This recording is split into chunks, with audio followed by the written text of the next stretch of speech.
So I have not really played Genshin in a few weeks, and that's because I went and pulled 𝕚𝕟 back on her last banner. I've already basically built her, so my Nefer team is done, so I don't really see a need to return to Genshin. But recently, during the last event with 𝔽𝕚 and all the kids, my boyfriend comes down and says, hey, you should play the latest Genshin event. I think you'd really like it. There's like some platforming stuff, and like you really like platformers. And he was like, it's really short, you'll really like it. So I'm like, fine, how much time do I have? Because, you know, I'm busy, I'm making content, we gotta go to my parents later today. And he goes, oh, it ends at midnight. Sir, I have 2 hours until we are supposed to leave this house, and we will not be back until late at night. What do you mean I have until midnight? And therefore, I actually have 2 hours. So, that started my journey into rushing through this Genshin event. Basically, I was told by him, at least do the event and get the free mows, because you never know when you want to pull a cool new character in the future, even though it's always him saying, hey, you should pull this character, and never me going, hey, this character looks cool, let me come back and pull them. So because this was a 2-hour rush job, I really didn't get a chance to take in the event. All I know is that it was about 𝔽𝕚, and they were little witches, and she was like friend grouping all the other little children, and there was this girl Prune who had recently moved to Mondstadt. Basically, I couldn't focus a whole lot on the story because like I kept looking at the clock being like, oh crap, I gotta go soon. I have an hour and a half, now I have an hour, now I have a half hour, okay, I have 10 minutes left. So the first event I did was 𝔽𝕚's, and it was a bit odd. It was the one to where you have to throw this thing to other little pods until you eventually make it to the end. I would have enjoyed this more if, one, I wasn't rushing, and two, I properly read the instructions. The main reason that I didn't like this event was because there was a section to where I kept getting my ball reset because it would either fall into this really tiny river and then it would be like, you're in the water, you gotta reset. Or if it didn't fall into the river, it would fall into like the zone to where it got grabbed by the enemies. And so that was just really annoying. And then turns out I wasn't even supposed to go to that one. There was another one to the side that was covered up by like part of the hill and some grass that I couldn't see. Actually, I was supposed to be aiming at that one. So it's just like little stuff like that to where it's probably more user error than actually the Genshin devs' fault, but still, because of that, this one was kind of annoying. Because of that, I wrote down that I gave it a 4 out of 10. It was frustrating, but the controls were good, just not a lot of fun. So I wrote down the second game I did was the most annoying one for me, and it was the fighting event. So usually I really like fighting games. You just ooga booga turn off your brain and just button smash with your characters. But the one thing about me is I can do that if you set up my team for me, which is what my boyfriend is for. I'm really bad at putting teams together, and this event really showed that. So it was broken into 2 parts. The first part, you put together a team, and they are meant to make a bunch of reactions. The second team is actually for fighting. Every single time, I would put together my own team, and the first stage I got through, that's basically like the easiest stage every time. Every single other stage after the first stage, I continually was not able to clear it with full stars. So I kept trying different things, and then finally I would tell my boyfriend, hey, I can't get past this, what am I doing wrong? And he would come down to my computer, take my mouse and go, this is the worst possible team that you could have put together for this. So once again, I'm reminded that I suck at team building in literally every single game. But once he put together a team, I was able to beat whatever the challenge was with full stars, and it wasn't really a problem. The frustration was definitely user error on this one. So my notes for this one was, taking out my own frustration with this minigame, I give it a 6 out of 10. Pretty good. So the next minigame was the one that my boyfriend said I would get drawn in by, and that was Chi-Chi's platforming. Spoiler alert, it didn't. This was so boring. I grew up playing platformers. This was so easy I could have done it with my eyes closed. I was very disappointed in the level of difficulty with this. My boyfriend said that he was struggling, and I thought he was joking until I actually watched this man struggle with the 3rd stage. I don't even know how you could do that.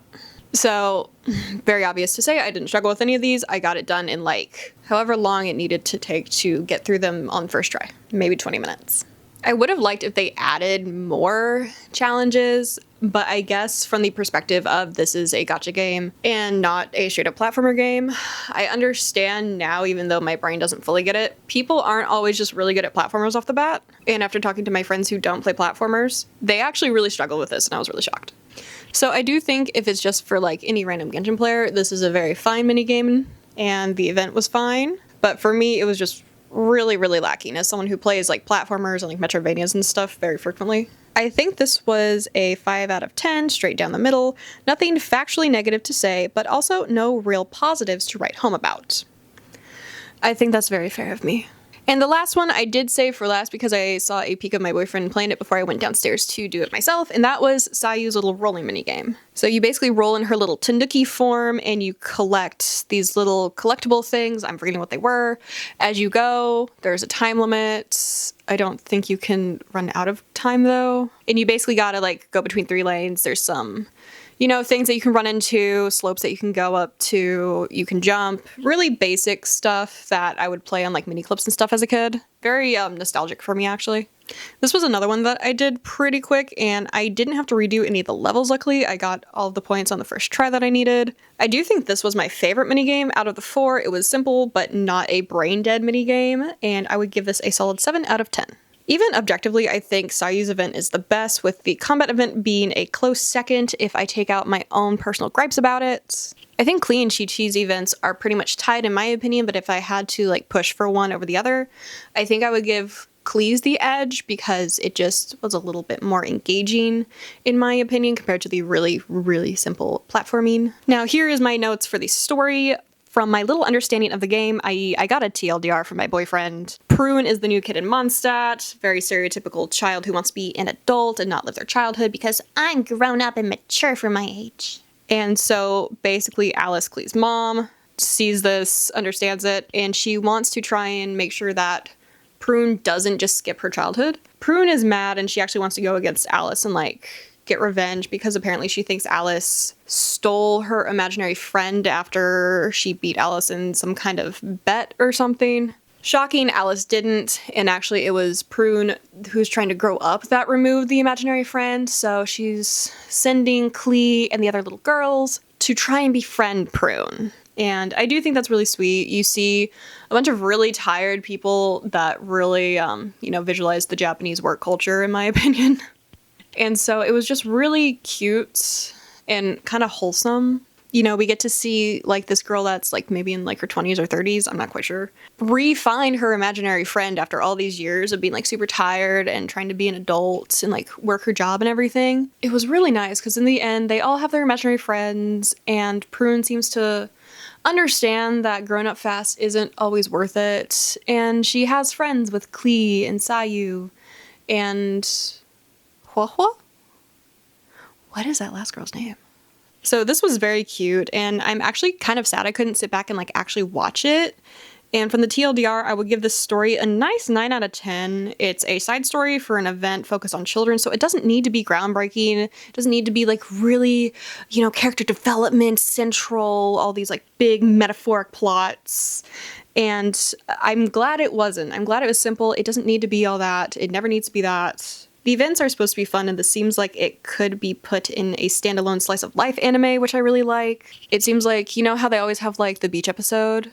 Like this could be like that kind of standalone, not for the beach obviously, but that style of just like random episode of slice of life to where like you just befriend the new person. I had 2 hours and I finished it with about 10 minutes left. So that proves how much time I had actually put into the event, spamming all of the dialogue, which I'm actually quite sad about. So that was my experience with the Genshin event, having to rush it. Are you someone who tends to rush events or rush the dialogue of events? Do you go for like all 3 levels of the rewards? Because I am someone that likes to go through all 3 levels just to see all 3 checked off. It's kind of like an OCD type symptom of me that really is quite annoying. Because I know a lot of people just do the tiers with the Freemos and then just call it quits there because it's too much effort and energy to keep retrying if you're not getting all 3 on like your first try. So yeah, that's basically it. Thank you for listening to me rant about my poor time management skills, which are actually because of my boyfriend's poor time management skills. And I will see you when I have to complain about another gacha game. Bye guys.